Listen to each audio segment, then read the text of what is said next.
Hernández, editor de La Jornada Sin Fronteras, periodista de larga trayectoria, fundador y conductor de espacios en su canal de YouTube, No Apto para Cínicos, espero que lo apoye. Ahí no hay montajes. Y orgullosamente miembro de esta familia sin censura. Perdón por molestarte tan temprano, Jaime, pero me acordé de ti cuando vi esta cobertura desde el lugar de los misiles, de los bombardeos por parte de Carlos Loret de Mola. Mi querido Jaime, te abrazo, buenos días. ¿Cómo estás, querido Vicente? Pues sí, yo también me acordé de mí mismo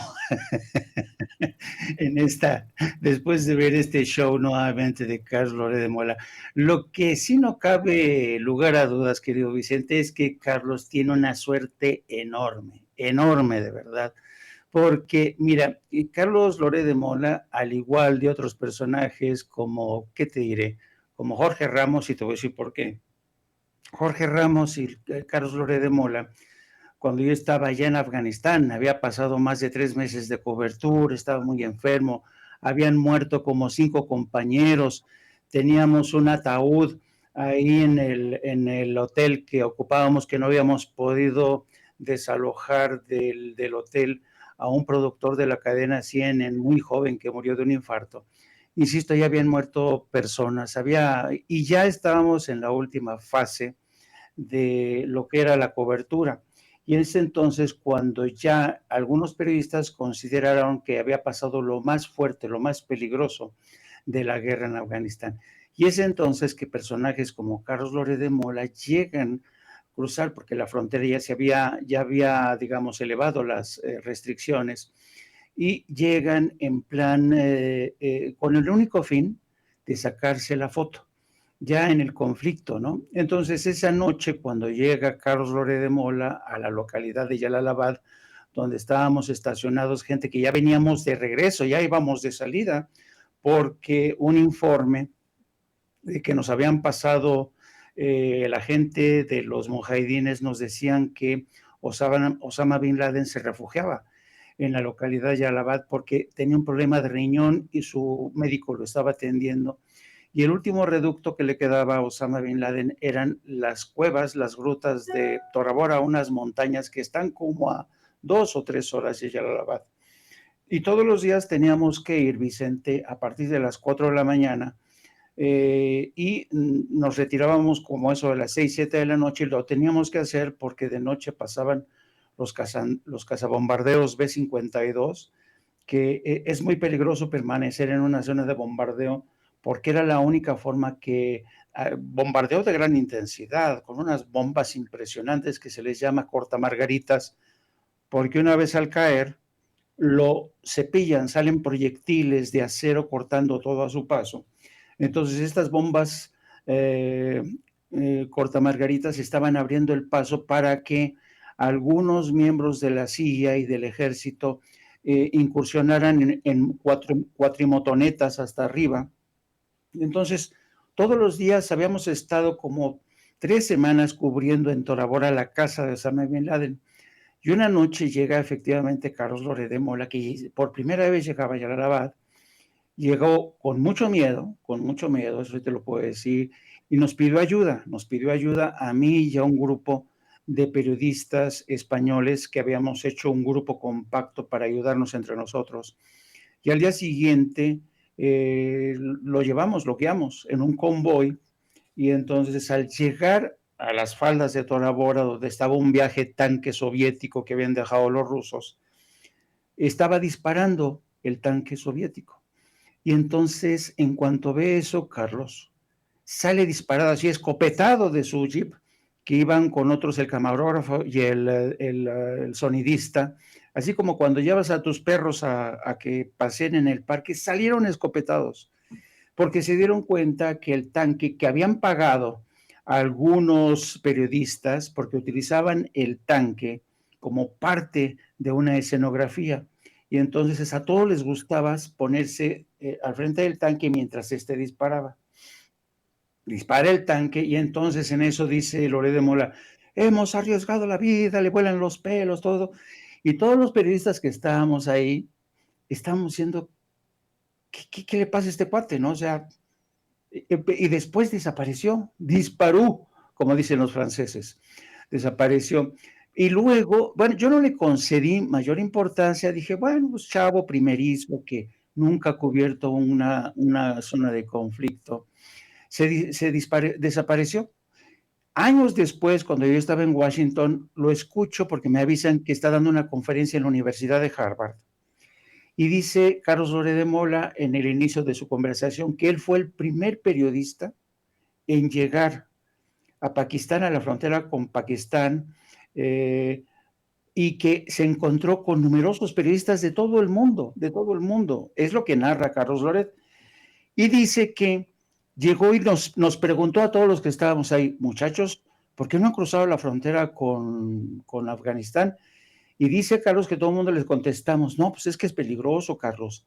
Y además, pues es ilegal, ¿no? Y entonces Carlos, según la versión de Carlos, nos dijo a todos nosotros, ¿qué les pasa, muchachos? Yo soy mexicano y los mexicanos cruzamos todos los días fronteras tan peligrosas como la de Estados Unidos.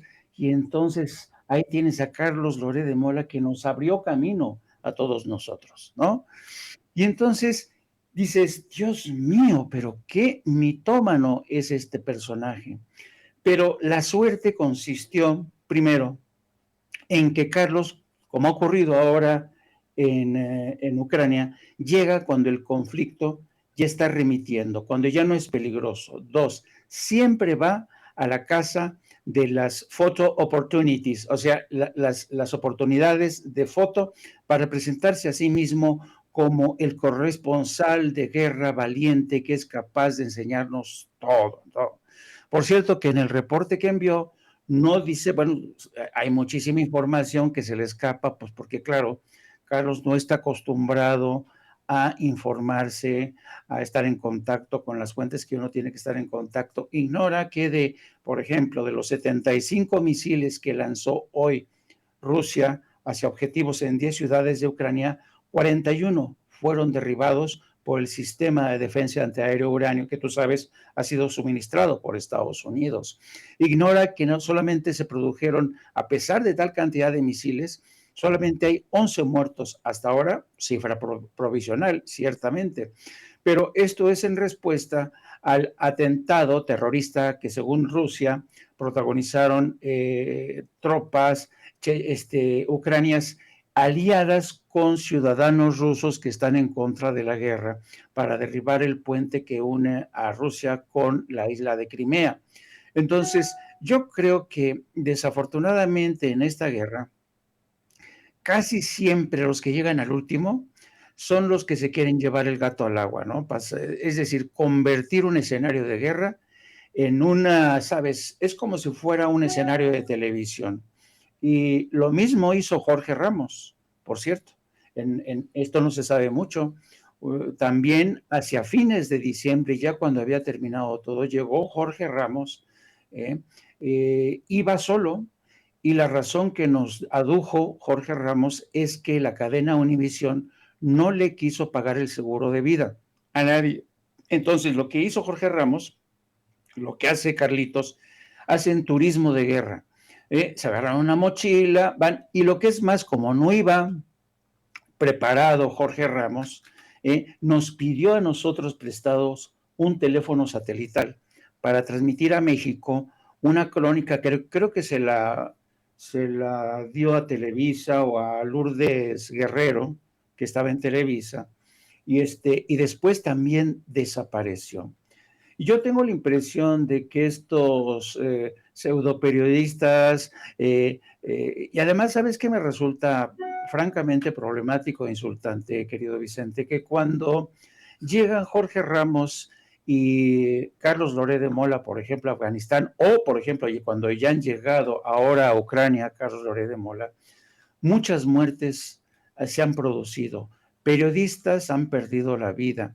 Y después, cuando se retiran del campo, después de haberse tomado la foto, ellos se la pasan partiendo plaza, dando conferencias sobre lo peligroso que es ser corresponsal de guerra, mientras la gente en Afganistán, por ejemplo, a estas alturas, todavía sigue sufriendo los efectos de esa guerra.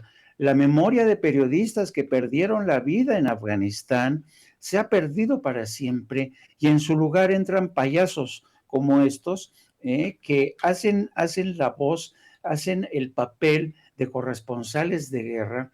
Y lo único interesante es que vamos a ver cómo Carlitos Loré de Mola hace en esta cobertura en Kiev, porque después de este ataque va a ser muy difícil que se reproduzca otro ataque similar, porque Rusia dijo hoy que el ataque de esta mañana, lunes, contra al menos 18 objetivos en Ucrania, es un ataque único que si hay otro ataque contra sus instalaciones volvería a repetirse. Yo lo dudo que vuelva a reproducirse este ataque, porque una vez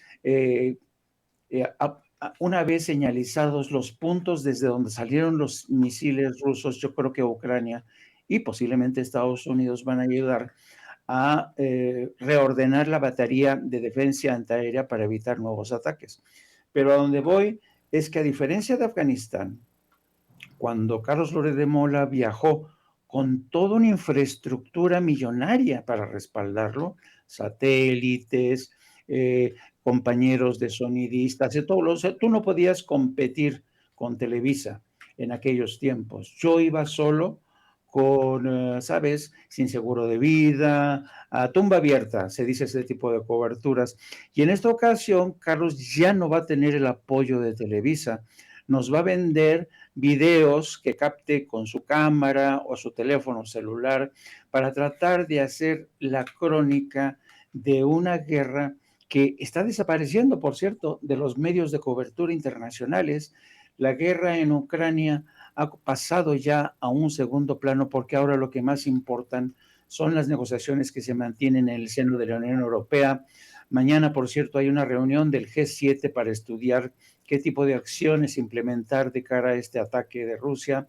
También hay una convocatoria en el seno de la ONU. Quiero decir que la guerra desafortunadamente ha comenzado a pasar al segundo plano y Carlos Loré de Mola va a tratar que la guerra en Ucrania regrese a primer plano porque él está ahí.